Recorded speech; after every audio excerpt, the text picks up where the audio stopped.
All right, so Amazon is currently trying to pull a Donald Trump style stop the steal on the first successful Amazon union election up at that Staten Island facility in New York that was led by Chris Smalls. So I wanted to get into some of the details here with you guys because this is important for, a number of different obvious reasons. Number one, you're talking about one of the wealthiest corporations led by one of the wealthiest men in the world. And so, starting to confront corporate power in this country that has been absolutely decimated by low unionization rates for decades, confronting a corporation like Amazon is going to be a massive step in the right direction for not just these workers specifically, but for, Amazon workers as a whole and for the American working class as a whole as well. So it's important that we figure out exactly what the fuck is going on here and whether or not this is going to be successful. So here from NPR, they say Amazon seeks to overturn historic Staten Island union victory at labor hearing. And they say a hearing is underway to consider whether the Amazon labor union's historic union victory on Staten Island should stand or whether a redo election is warranted. And they say this spring, workers at the largest Amazon warehouse on Staten Island, employing more than 8,000 workers, voted 2,600 to 2,100 to join the Amazon Labor Union, a scrappy grassroots organization founded by current and former Amazon warehouse workers.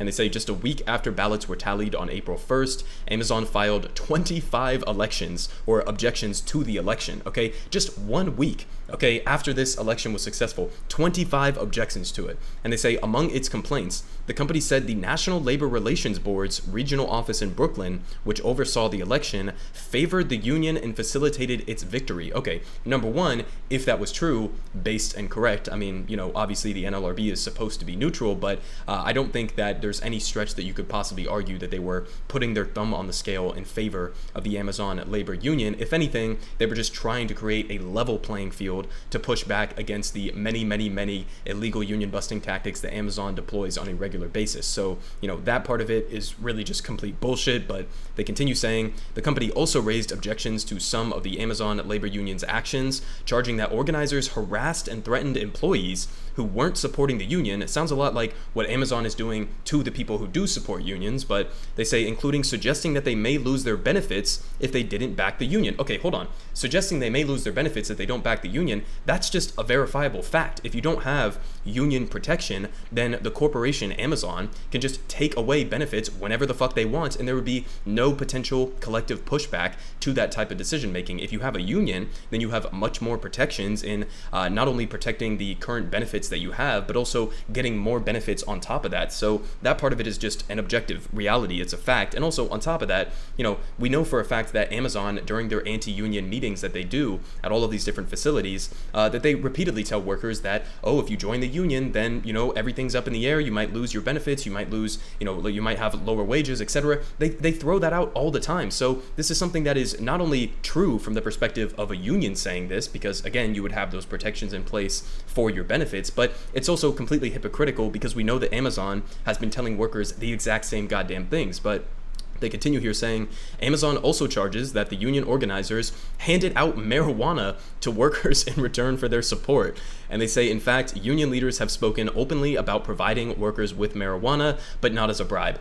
Absolutely based. I mean, seriously, if I was working at an Amazon facility and, some of these people were giving me free marijuana, I'm going to take it, I'm going to go home, I'm going to smoke it, and I'm also going to support the union, regardless of whether or not they gave me the marijuana in the first place. But that's just a bonus on top of this. And, this is New York that we're talking about here, where marijuana is not criminalized in the same way that it is in other parts of the country. So it's not even illegal to do this. So what really is your complaint here? That they were, providing people with food and marijuana and other resources that they may need in their, or want in their day-to-day lives? What's the problem with that? I mean, again, it's not necessarily a bribe. This is just what solidarity looks like, and I think that this is a great example of that. Again, based and correct for them, handing out marijuana at these places. I don't see any issue with that, but they continue saying Amazon is asking the NLRB for a do-over election, calling the actions of the NLRB's Brooklyn office and the Amazon Labor Union substantially more egregious than the installation of a mailbox, referring to the events in the Amazon union saga in Bessemer, Alabama. You guys remember that, right?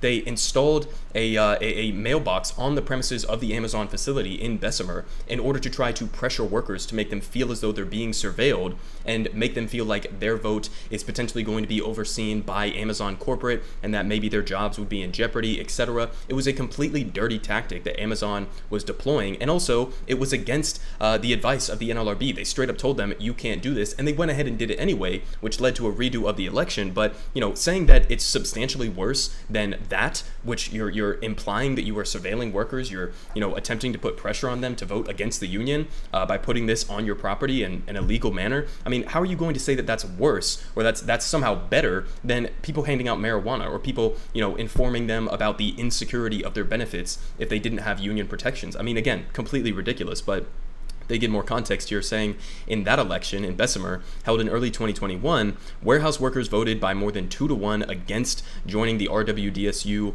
but those results were thrown out and a new election was ordered after the NLRB found that Amazon had improperly interfered in the election by having a mailbox installed outside the warehouse. And they say a do-over election at the Bessemer warehouse took place earlier this year, but the results were too close to call. And they say both sides, Amazon and the union, have filed objections to that election. So we'll have to see how that plays out. But in terms of the JFK 8 facility, I mean, they have no fucking grounds here, right? I mean, all they're complaining about is handing out marijuana, which is absolutely based, and accurately informing workers about how their benefits could be taken away at any moment if they don't have a union as a protective force between the decisions that are being made at Amazon corporate and what the worker experience is going to be at this company. So, I don't see any problems with any of the allegations that Amazon is making here. And I think that with a nominally more pro-worker National Labor Relations Board that we have right now under Joe Biden, which again, just as a reminder, remains severely under-resourced, understaffed, under-equipped, but still a more generally union-friendly and worker-friendly National Labor Relations Board, I expect that they're not going to, take these types of allegations seriously or order for a redo election. Seems like that would be a massive stretch, but again, it's still important that we understand exactly what's going on here. And this is not unique to Amazon. I also covered a couple days ago the Starbucks CEO Howard Schultz, who was basically coming out and saying that he is not going to be negotiating in good faith with the union. That's also going to be taking place at the Amazon facility that we're talking about right now. This is nothing new. These illegal tactics, the court challenges to these victories, that's always going to be the case. So you have to understand that, if you are going to potentially be organizing your workplace, or if you want to understand the underlying dynamics of what we're really up against, these are the types of things you got to be aware of. But again, just as a reminder here, because Amazon is out here complaining about handing out marijuana to workers. They're complaining about, informing workers about how their benefits would be in jeopardy if they didn't have union protections. Well, let's go ahead and remind ourselves of exactly what Amazon was doing at this JFK 8 facility with their illegal union busting activities. So they say here from Business Insider, the NLRB accused Amazon of illegally threatening, surveilling, and interrogating workers over union organizing at a New York warehouse. And oh, by the way, they also fired Chris Smalls originally, which is how this entire event sparked off. They fired Chris Smalls for organizing his workers in order to demand basic safety measures in response to the pandemic. So, again, it's not just the interrogating, surveilling, threatening, it's also firing workers straight up, both at Starbucks, both at Amazon facilities as well. But they give us a little bit more details in terms of what were the tactics. They say Amazon has been accused of deploying illegal tactics to stop workers at the Staten Island warehouse from supporting a union drive.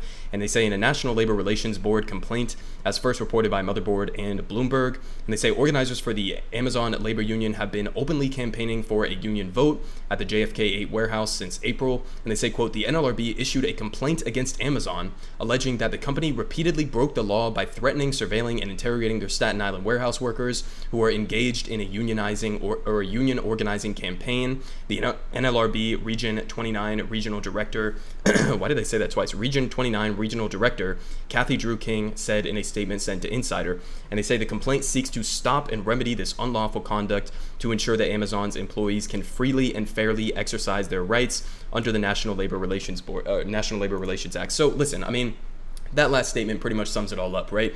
Amazon is trying to imply that the NLRB was unfairly putting their thumbs on the scale and favoring the workers in this instance, which first off, again, I don't think that's a problem, but if you want to believe that the NLRB absolutely has to be completely independent in these elections, I get that. But in the case of this specific union election, leveling the playing field is what we're talking about here, because if Amazon is able to illegally threaten, surveil, fire workers on a regular basis for attempting to unionize, they're breaking the law. And so the National Labor Relations Board stepping in to support the workers or to crack down on Amazon's illegal union busting tactics, that's not them putting their thumb on the scale, that's them leveling the playing field. So it seems like all of these different complaints that Amazon is putting forward to try to challenge this union election are pretty much entirely bullshit. But nonetheless, we'll have to see exactly how this plays out.